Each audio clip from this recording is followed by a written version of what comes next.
Hey everyone, this is Keegan from National Powersports. This one-owner 2016 Polaris Slingshot SO with only 15,136 miles passes New Hampshire State inspection and runs well.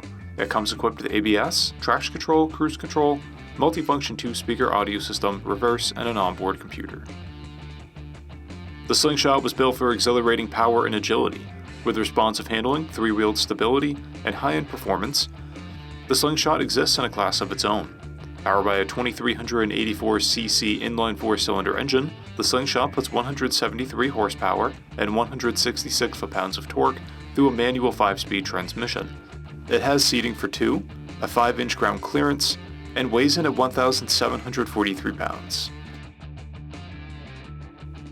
To see everything we know about this vehicle, including full mechanical and cosmetic condition reports, the service repair order, high-resolution photos, and more, please visit the listing on our website. We have also purchased the CycleCheck's Vehicle History Report. You can view this report by clicking the link on the right side of the video.